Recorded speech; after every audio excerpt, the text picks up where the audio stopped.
दोस्तों नमस्कार। किताबी दुनिया की श्रृंखला कहानी सुनिए में आज हम एक ऐसी कहानी आपको सुनाने जा रहे हैं जो कहानी आपको बहुत कुछ नया सिखाएगी। ऐसी बात जो हमारे दिल में कहीं छिपी थी, जिसे इस दौर में न तो हम सुन पा रहे हैं और न ही वो हमें याद है। ये कहानी कोई पहली नहीं है। इसके पहले इन्हीं पात्रों को लेकर के प्रेमचंद ने लिखा था, जुम्मन शेख और अलगू चौधरी की कहानी। लेकिन कई बार पात्र वही होते हैं, परिवेश बदलता है और समर्थ कहानीकार उन्हीं पात्रों को लेकर के कुछ नई कहानी बुनता है। ऐसी ही एक कहानी है खुदा परमेश्वर। कहानीकार हैं राबिक सदा। ये कहानी नवंबर 2022 के अंक में प्रकाशित हुई थी। कहानी सुनिए। इस मोहल्ले के लोग अलगू चौधरी और जुम्मन शेख की दोस्ती कयामत से कयामत वाली है। लोग शर्त लगाते हैं और हार जाते हैं, मगर इन दोनों में कभी बेबनाव नहीं होता। बाबरी टूटी तब भी नहीं, और गुजरात दंगे हुए तो भी दोनों पहले जैसे बने रहे। दोनों 60 पार हैं, मगर सिर्फ बाकी दुनिया के लिए, वरना तो ये आज भी गली में कंचे खेलने वाले ही हैं, जरा भी बड़े नहीं हुए। दोनों के घर आसपास नहीं हैं, मगर दोनों परिवार भी खानदान की तरह रहते हैं। तश्तरियों में तरकारी और कटोरे में मिठाई इधर से उधर होती रहती है। ये दावा करना मुश्किल है कि कौन किस पर कितना मरता है। जिसे देखो वही भारी पड़ता है। इन्हें देख जब लोग भी ये भूल जाते हैं कि ये अलग अलग मजहब के हैं, तो इन्हें ये याद भी नहीं आता हो तो क्या अचरज। ऐसा भी नहीं कि दोनों नास्तिक हैं या खुदा ईश्वर में यकीन नहीं। वार त्योहार सभी मनाते हैं, शामिल होते हैं अपने अपने यकीन के साथ, मगर दोस्ती सबसे ऊपर। पंच परमेश्वर वाले तो फिर भी मनमुटाव कर बैठे थे खाला की वजह से, लेकिन यहाँ तो ऐसी कोई गुंजाइश भी किसी को नज़र नहीं आती। दोनों तरफ के विघ्न संतोषी भी संतोष से हैं कि इन्हें समझाने का कोई मतलब नहीं है। पर पिछले हफ्ते जो हुआ, न पहले सुना न कभी देखा। अलगू चौधरी ने अपने वालों को इकट्ठा किया और मस्जिद से आने वाली अजान को रोकने के लिए आवाज़ उठाने की बात कही। पहले तो लोगों को यकीन नहीं हुआ कि ये सूरज आज इधर पश्चिम से कहाँ और कैसे निकला। बरसों पुरानी मुराद पूरी होने जा रही थी कि इन दोनों में कभी तो खटपट हो। सभी उत्साह से शामिल हो गए और जय श्री राम के नारे के साथ ये तय पाया गया कि मस्जिद से लाउड स्पीकर हटाने के लिए इमाम के पास जाएं और पहले उन्हें न समझाइश दें, फिर ना माने तो आगे की जो भी कार्रवाई हो करें। अगले ही दिन अलगू चौधरी की अगुवाई में एक दल भगवा झंडे और दुपट्टे गले में लटकाए चल पड़े मोहल्ले की मस्जिद की तरफ। उधर वालों को भी खबर तो मिल ही गई थी कि आ रहे हैं लाउड स्पीकर उतरवाने के लिए। भगवा ब्रिगेड को यह देखकर बड़ी हैरत हुई कि मस्जिद के दरवाजे पर जुम्मन शेख खड़े हैं और मुसलमानों के नेता बने हैं। मौलवी भी थोड़ा पीछे खिसक कर खड़े थे, यानी मामला अब अलगू चौधरी और जुम्मन शेख के बीच का रह गया था। दोनों तरफ की भीड़ लाउड स्पीकर से ज़्यादा इस बात में दिलचस्पी ले रही थी कि दोनों किस तरह का रोल अदा करते हैं। दोनों के तेवर देखकर तो यही लग रहा था कि मामला आपसी बातचीत से निपटने वाला नहीं है। मस्जिद की सीढ़ियों पर अपना दायां पैर रखे अलगू चौधरी खड़े हो गए और दरवाज़ा रोक कर खड़े थे जुम्मन शेख। हम ये बात कहने आए हैं कि 7 दिन में मस्जिद से आप लोग लाउड स्पीकर हटा लें। हमें बहुत तकलीफ़ होती है, जब देखो तब अजान की आवाज़ आने लगती है। ढंग से हम सो नहीं पाते हैं। घर में बीमार हैं, बूढ़े हैं, बच्चे हैं और रात पाली नौकरी करने वाले भी हैं। कोई कभी भी सो सकता है। अजान की आवाज़ से नींद बार बार खुलती है। तो बेहतर यही होगा कि मस्जिद से लाउड स्पीकर उतार लिया जाए। अलगू चौधरी ने समझाने वाले अंदाज में कम और धमकाने वाले अंदाज में ज़्यादा कहा। इतने बरसों से तो कुछ नहीं हुआ, बल्कि तुम ही कहते थे कि अच्छा है यार, बगैर घड़ी के सुबह नींद खुल जाती है अजान की आवाज़ से। यह आवाज़ तो मुझे आकाशवाणी की शुरुआती धुन जैसी लगती है, और अच्छी बात यह है कि 2 मिनट में खामोश भी हो जाती है। अब ऐसे क्या कांटे लग गए जो तुम्हें हमारी अजान भी चुभने लगी? जुमन शेख को इस तरह से बोलते देख लोगों को अपने कान और आंख तो क्या, खुद के होने पर भी यकीन नहीं हो रहा था। लोग सोच रहे थे कि अलगू चौधरी ने तैश में बात की है तो जुम्मन शेख तो ठंडे पड़ जाएंगे और आहिस्ते से अपनी बात रखेंगे, मगर यहाँ तो एक शेर हो रहा था तो दूसरा 1.5 शेर, सवाब ही नहीं। दोनों तरफ की भीड़ को लाउडस्पीकर से ज़्यादा मज़ा तो इस चोंचबाजी में आ रहा था कि एक कभी पानी था तो दूसरा बर्फ़, मगर आज तो यहाँ आग और दावानल हुए जा रहे थे। आँखों से अंगारे बरस रहे थे और बोलते हुए मुंह से थूक भी उड़ रहा था। जब तकलीफ हद से गुजर जाती है तो उसका इलाज करना पड़ता है। पहले बर्दाश्त कर रहे थे, अब नहीं करेंगे, चाहे जो हो जाए। अलगू चौधरी ने बाँस चढ़ाते हुए कहा।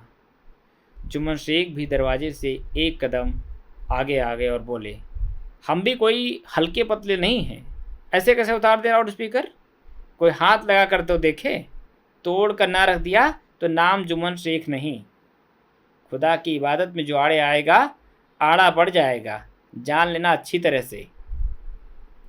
आज तो हम समझाने आए हैं, अगले हफ्ते अलग तरह से समझाएंगे। कहते हुए अलगू चौधरी ने सभी को वहाँ से चलने को कहा। सभी ने जय श्री राम का उद्घोष किया तो मस्जिद से भी अल्लाह अकबर के नारे गूंजने लगे और सबसे ऊंची आवाज़ जुम्मन शेख की ही थी। वैसे कुछ दिनों की शांति रही, लेकिन पूरे मोहल्ले में ये लू लपट चलती रही कि दोस्ती की मिसाल तो अब तक न जाने कितनी बार देख चुके हैं, लेकिन ये नई दुश्मनी क्या क्या रंग दिखलाएगी पता नहीं। दोनों के बिगड़े बोल और तेवर तो यही बता रहे थे कि कुछ यादगार होने वाला है। अब दोनों आमने सामने होते तो दुआ सलाम भी नहीं होती। और कहाँ ये हाल था कि एक बार की बात है, मेहमान घर में आए थे और उन्हें दोपहर की रेल से जाना था। चौधराइन ने झोला और पैसे पकड़ाते हुए चौधरी जी से कहा था, जल्दी से आलू ले आओ, सब्जी पूड़ी बना देती हूँ रास्ते के लिए, जल्दी आना, कहीं अटक मत जाना जुम्मन मियाँ के फेर में। अलगू चौधरी हंसते हुए बाहर निकले और कहा, अभी गया अभी आया। वह अभी कभी नहीं आया और जब मेहमान तांगे से स्टेशन जा रहे थे तो देखा पुलिया पर एक एक पैर टिकाए अलगू चौधरी और जुम्मन शेख खड़े बतिया रहे हैं और खाली झोला अभी भी हाथ में है। हाथ हिलाकर मेहमानों ने अपने जाने का इशारा किया तो अलगू चौधरी ने वैसे ही हाथ हिला दिया जैसे राह चलते की राम राम का जवाब देते हैं। घर लौटे तो ना हाथ में झोला था न बाकी पैसे। फिर क्या हुआ ये अलग कहानी है, लेकिन दोनों ने इस घटना का खूब मज़ा लिया। हाँ तो फ्लैशबैक खत्म। एक एक पल सदियों लंबा हो रहा था। मोहल्ले वाले उस दिन का इंतज़ार कर रहे थे कि कब मियाद पूरी होती है और अलगू चौधरी अपने असली रंग में आते हैं। उनके घर पर भगवा झंडा भी लग गया था और मंदिर में हर रोज़ होने वाले सुंदरकांड के पाठ में भी अलगू चौधरी शामिल हो रहे थे। पूरी धर्मनिष्ठा के साथ रात को जब भजन होते तो अलगू चौधरी की आवाज़ सबसे ऊंची गूंजती। मंदिर के भंडारे में भी बढ़ चढ़कर हिस्सा लेने लगे चौधरी जी। अब हर जगह उन्हें आगे किया जाता। मोहल्ले में यहाँ वहाँ माता का जगराता तो होता रहता था। ये अलग ही बात थी कि इस बार अलगू चौधरी के यहाँ भी धरा गया। जुम्मन से अबोला धर प्राण जनता को जैसे फल मिल गया। जुम्मन से अबोला धर प्राण जनता को जैसे फल गया। कल तक जो हर किसी धार्मिक ढोंग से दूर रहते थे अब अगुवाई कर रहे हैं। लोग बात करते, सही कहा है, दोस्त से बढ़कर भाई नहीं और दोस्त से बुरा दुश्मन नहीं। जुम्मन शेख ने भी अपना असली रंग दिखला दिया और अपने लोगों के बीच ज़्यादा उठने बैठने लगे। कहाँ तो घरवाली खुदा से खौफ खाओ की हिदायत दिया करती थी, और कहाँ अब ये हालत है कि जुम्मन पूरे मौलवी हुए जा रहे हैं, मदरसे जाने लगे हैं, और जब देखो तब मस्जिद में यूं नज़र आते हैं कि ज़रा इधर उधर हुए तो कहीं अलगू चौधरी लाउड स्पीकर निकाल न ले जाएं। जमाने पर जुम्मन की कितनी निगाह थी नहीं पता, लेकिन जुम्मन पर सभी की नज़रें थी कि देखो अब आगे क्या। ऐसा लग रहा था जैसे भारत पाकिस्तान के बीच क्रिकेट मैच की तारीख नज़दीक आ रही हो। धड़कनें तेज हुई जा रही थीं। एक एक दिन गुजर रहा था और दोनों तरफ से तनाव की खबरें लगातार आ रही थीं कि पूरी तैयारी है, इस बार आर या पार का फैसला होगा। बैठकें हो रही थीं और अपने अपने तर्क पर धार और तेज की जा रही थी। खुफिया पुलिस को भी भनक थी, मगर अलगू चौधरी मुतमईन थे कि सरकार अपनी है, अपना कुछ नहीं होगा। ऐसा लोगों ने एक दूसरे को बताया। जुम्मन शेख ने भी पॉलिटिकल रसूख तैयार कर रखे हैं, इस तरफ के लोगों का दावा था। पूरे 7 दिन बाद और भी बड़ी भीड़ लेकर अलगू चौधरी जा पहुँचे मस्जिद के दरवाजे पर। जुम्मन शेख तो जैसे इंतज़ार ही कर रहे थे। क्या तय किया तुम लोगों ने? अलगू चौधरी ने बगैर जुम्मन शेख से आंखें मिलाए कहा। करना क्या है, हम क्यों हटाएं? हमारी अजान तो सिर्फ 5 मिनट की होती है। जुम्मन शेख ने हाथ की उंगलियां गिनाते हुए कहा। लेकिन होती तो 5 बार है, वह भी बेटाइम। अलगू चौधरी ने भी उसी स्टाइल में हाथ हिलाते जवाब दिया। अब तुम तो हमारा टाइम तय मत करो। नमाज के टाइम कोई हमने तय नहीं किए हैं, सदियों से चले आ रहे हैं। अब ऐसा क्या हो गया कि कान में चुभने लगी है? जुम्मन ने कान में उंगली फंसाते हुए कहा। पहली बात तो यही कि कबीर ने खुद ही कहा है कि ताचड़ मुल्ला बांग दे बहरा हुआ खुदाए, तो ये बेकार बात है। फिर अजान उस समय ठीक थी जब लोगों के पास देखने के लिए कुछ नहीं था। आज तो हर घर में मोबाइल है, हाथ घड़ी है, अलार्म घड़ी है, और तो और पुलिस थाने के घंटे भी हैं। मस्जिद पर चढ़कर लाउड स्पीकर लगाकर लोगों को बताने की क्या ज़रूरत है? बाकी सोने वालों की नींद क्यों खराब करना? अलगू चौधरी ने उसी तेज तुरशी से जवाब दिया। कबीर को तुम कितना जानते हो पता है?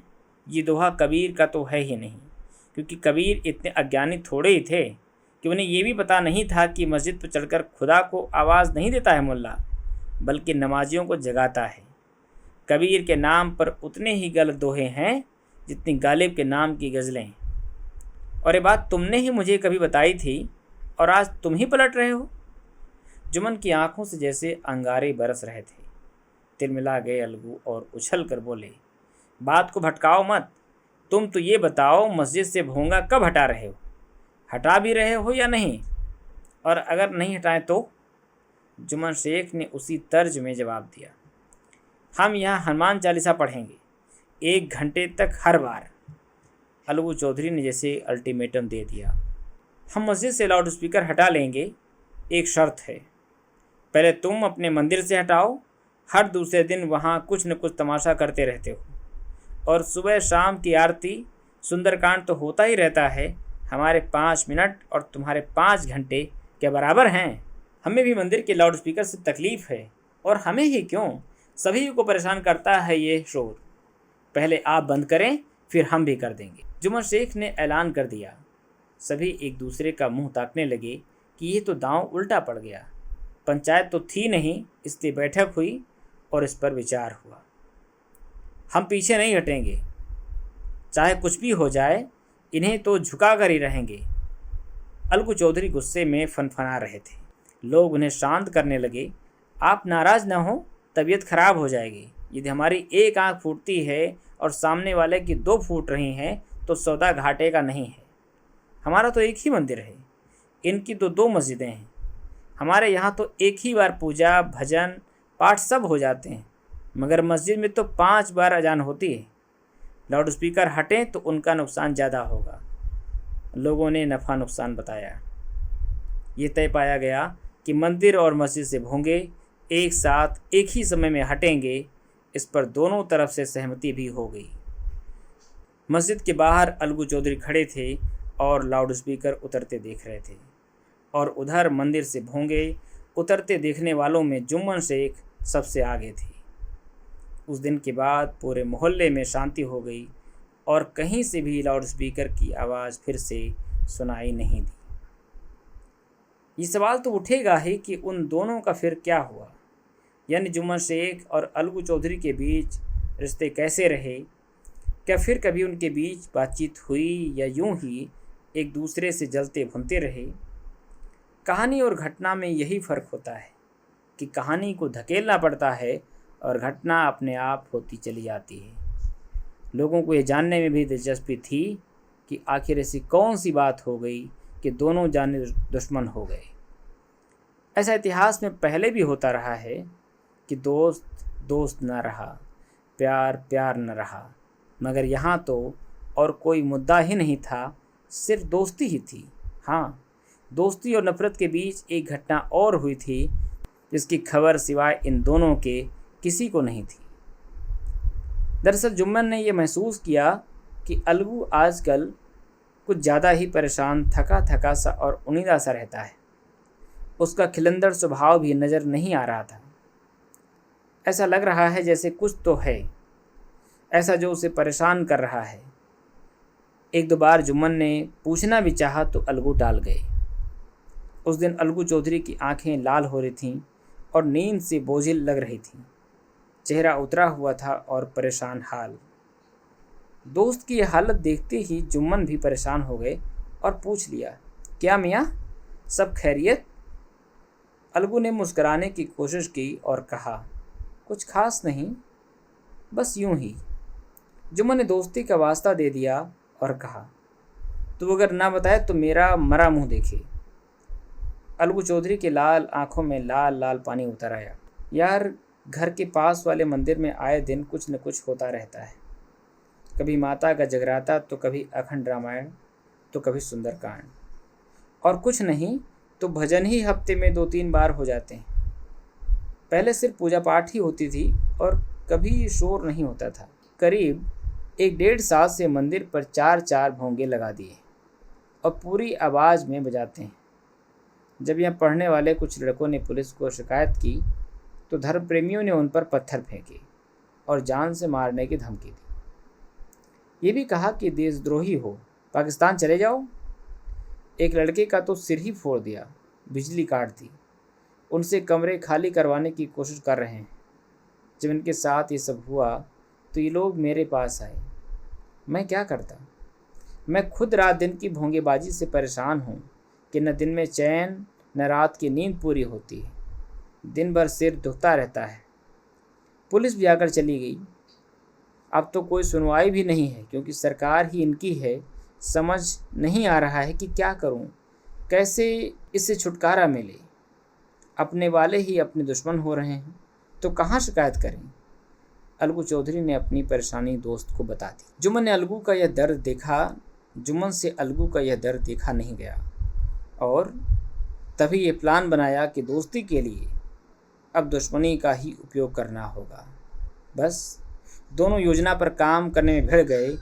उसी का नतीजा है कि अब मोहल्ले में शांति है और दोनों कुछ दिन तक तो आस्कर काबिल अभिनय करते रहे। और फिर एक दिन अलगू चौधरी और जुम्मन शेख उसी पुलिया पर एक एक पैर धरे बतिया रहे थे, ठहाके लगा रहे थे और आते जाते लोग उन्हें हैरत से देख रहे थे कि अजब लोग हैं, हमें फोकट में कंफ्यूज करते रहते हैं। दोस्तों, ये रही कहानी। आपने कहानी सुनी, इसके लिए धन्यवाद। आगे भी हमसे जुड़े रहें। किताबी दुनिया पर समय समय पर जो कुछ हम लेकर के आ रहे हैं उसे देखें और दोस्तों के बीच साझा करें। हमें हमारी कमियों से ज़रूर अवगत कराएं जिससे हम उनको और बेहतर कर सकें। शुक्रिया।